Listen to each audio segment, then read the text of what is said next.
और अब दोनों राज्यों में यानी मध्य प्रदेश और छत्तीसगढ़ में सवाल यही है कि ये जो देख रहे हैं लिखा हुआ ना, गोकशी के गुनहगार आखिरकार कौन है।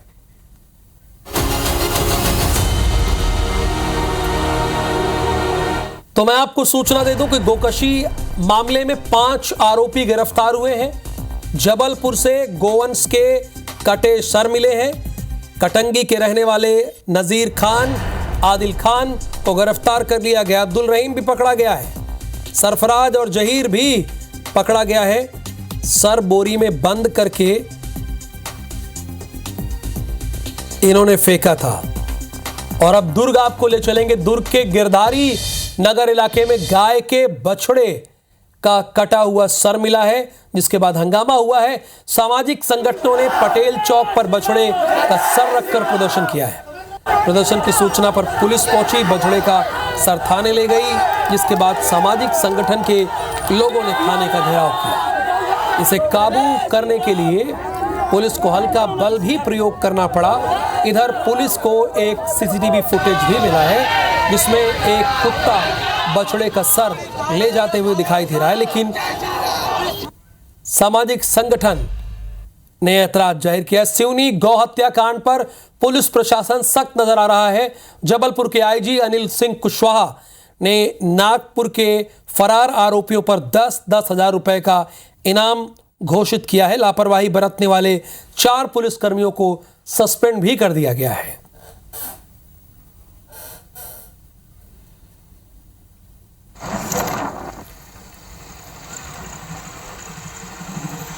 तो हमारे साथ 3 संवाददाता थोड़ी देर में जुड़ेंगे और गोकशी के गुनहगारों पर उनसे सवाल लेंगे, अपडेट भी वो देंगे। तो फिलहाल जिस तरह से दोनों राज्यों में ये स्थिति बनी है, इस बात को लेकर हंगामा हो रहा है। अचानक से ये मामला तूल क्यों पकड़ता जा रहा है? ये पहले कार्रवाई क्यों नहीं हुई? गौमांस मिलने के मामले में मुरैना के नूराबाद पुलिस ने बंगाली कॉलोनी के रहने वाले 9 लोगों पर मामला दर्ज कर लिया है। इस केस में पुलिस ने 5 आरोपियों को गिरफ्तार कर लिया है। बाकी 4 आरोपियों की तलाश की जा रही है। आरोपियों की तलाश के लिए पुलिस की टीमें ग्वालियर है, मुरैना के साथ ही धौलपुर भेजा गया है। गिरफ्तार किए गए आरोपियों से पुलिस की टीम पूछताछ कर रही है। और 3 संवाददाता इस वक्त हमारे साथ टेलीविजन स्क्रीन पर आपको दिखेंगे, बल्कि ये सामने तीनों दिख भी रहे। विजेंद्र पांडे जबलपुर में बताएंगे गोकशी के गुनहगार कौन है और क्या कार्रवाई हुई है। सत्येंद्र सिंह तोमर मुरैना के बारे में बताएंगे। और बहुत ही स्वाभाविक सी बात है कि आकाश राव दुर्ग की खबर के बारे में बताएंगे कि गोकशी के गुनहगार कौन है और अब तक क्या कार्रवाई की गई है। तो शुरुआत जैसा कि विजेंद्र पांडे से मैं करना चाहूंगा, वो पहले क्रमांक पर दिख भी रहे हैं। विजेंद्र, मैं ये जानना चाहूंगा कि ये माहौल खराब करने की कोशिश कौन कर रहा है और गोकशी के गुनहगार कौन है और कब तक उनके खिलाफ कार्रवाई की जाएगी और अब तक क्या हुआ? जी हाँ राहुल, आप जानते हैं कि इस साल यानी साल 2024 को मध्य प्रदेश की जो मोहन सरकार है वो गौवंश रक्षा वर्ष मना रही है। और ऐसे में बड़े पैमाने पर गौ तस्करों को पकड़ने की कार्रवाई के सीधे निर्देश जो है मुख्यमंत्री की ओर से दिए गए हैं। और ऐसे में जब सख्ती एक तरह से प्रशासन की बढ़ी है, तो हमने देखा पड़ताल में ये पाया कि मध्य प्रदेश में गौवंश बड़े पैमाने पर तस्करी कर महाराष्ट्र और वहां तेलंगाना की दिशा में ले जाया जाता है। और एक सिवनी जो महाकौशल का अहम जिला है, क्योंकि 5 नेशनल हाईवे यहाँ से गुजरते हैं, तो एक ट्रांजिट पॉइंट के तौर पर सिवनी जिले को गौ तस्कर इस्तेमाल करते आए हैं। और जबकि ये तमाम जो गौवंश हैं उन्हें बॉर्डर पार करवाने में समस्याएं आ रही हैं या एक तरह से चुनौती पुलिस की सामने है, तो इस तरह की गौवंश की हत्याएं हो रही हैं। खासतौर पर जो सिवनी में 50 से ज्यादा गौवंश के अवशेष मिले, गौवंश के शव मिले, उसकी पूछताछ में तो सीधा यही पता चला है कि चूंकि वो बॉर्डर पास नहीं कर पा रहे थे, लिहाजा उन्होंने गौवंश को मौत के घाट उतार दिया। और सबसे गंभीर बात यह है कि यदि वो पार नहीं करवा पा रहे थे तो उन्हें छोड़ा जा सकता था, लेकिन जो सूत्र हैं वो ये बताते हैं कि इसलिए गौवंश को बेरहमी से कत्ल कर दिया गया ताकि सांप्रदायिक सद्भाव मध्य प्रदेश का बिगाड़ा जा सके और पुलिस वहां पर इंगेज हो जाए और ये गौवंश के जो तस्कर हैं वो किसी दूसरे रूट का इस्तेमाल करके गौवंश की तस्करी कर सके। तो हम कहें कि एक कुत्सित षड्यंत्र के तहत मध्य प्रदेश में गौवंश की तस्करी का काम होता आ रहा है और लगातार ये मामले जो है वो हम कहें कि प्रशासन की नाक के नीचे लगातार बढ़ते जा रहे हैं। पहले हमने देखा मंडला में जिस तरह से घर घर कत्लखाने चल रहे थे, भैंसवाही गांव में उस पर प्रशासन की ओर से ताबड़तोड़ कार्रवाई हुई। उसके बाद सिवनी में 50 से ज्यादा गौवंश का कत्ल किया गया। जबलपुर के कटनी माफ कीजिएगा, जबलपुर के जो कटंगी थाना क्षेत्र के मोहला गांव में एक गौवंश का शव मिला। हालांकि पुलिस ने तत्काल कार्रवाई करते हुए 5 आरोपियों को गिरफ्तार कर लिया है। उन्हें जुडिशियल कस्टडी में 14 दिन के लिए जेल भेज दिया गया है। विजयेंद्र पांडे ने कही है कुत्सित षड्यंत्र और प्रशासन की नाक के नीचे, तो प्रशासन की खामी दिख रही है।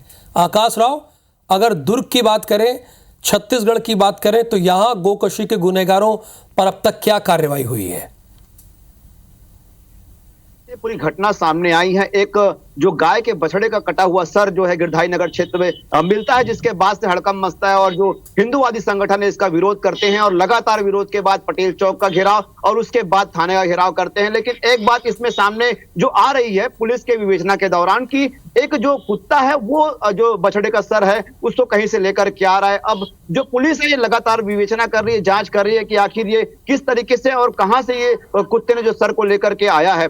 लेकिन इसमें एक सबसे बड़ी जो बात आ रही है सामने और आरोप जो लग रहे हैं हिंदूवादी संगठनों के द्वारा कि जो सर को जो जिस तरीके से कटा हुआ है तो ये किसी जानवर के द्वारा काट करके या किसी मृत जो गाय का कटा हुआ सर ये नहीं मान रहे हैं। उनका कहना है कि जिस तरीके से जो सफाई से जो है सर को धड़ से अलग किया गया है तो कहीं ना कहीं इसको किसी ने काट करके अलग किया है। तो ये आरोप उनके द्वारा लगाए जा रहे हैं और लगातार इसकी मांग कर रहे हैं कि जिस तरीके से पिछले कई दिनों में अगर हम बात करें तो सांप्रदायिक सद्भावना को जिस तरीके से नुकसान पहुंचाने का जो कार्य यहां पर हो रहा है असामाजिक तत्वों के द्वारा कहेंगे, जिस तरीके से घटनाएं सामने आ रही है तो इसको जो सौहार्द जो है उसको बरकरार रखने का जो प्रयास लगातार पुलिस कर रही है, लेकिन कहीं ना कहीं नाकाम होते हुए नजर आ रही है कि जिस तरीके से घटनाएं सामने आ रही हैं।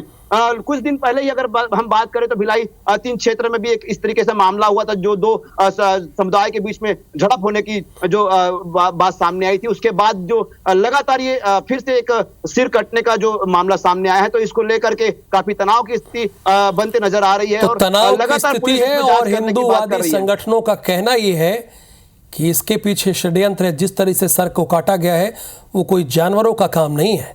लेकिन सत्येंद्र सिंह तोमर, मुरैना की क्या स्थिति है?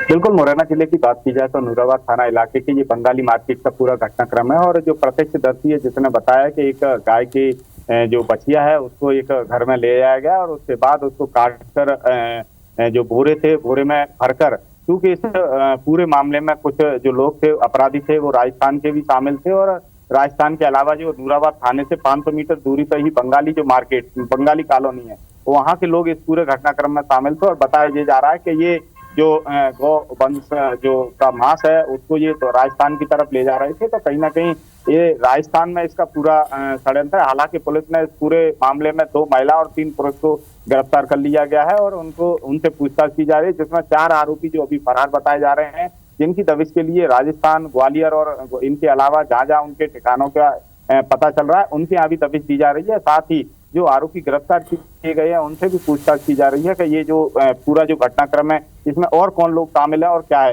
क्योंकि मुरैना में ये कोई पहला मामला नहीं है। इससे पूर्व भी कुछ वर्ष सवाल ये है कि जब पहला मामला नहीं है, इसके पहले भी इस तरह की घटनाएं हो रही हैं, तो ये माहौल बार बार बिगड़ता क्यों है? किसकी गलती है? सबक क्यों कोई नहीं लेता है? साफ तौर पर जब प्रशासन की नाक के नीचे ये सब कुछ होगा तो इस तरह की खबरें आएंगी। बहुत शुक्रिया आप तीनों का इस पूरी जानकारी के लिए।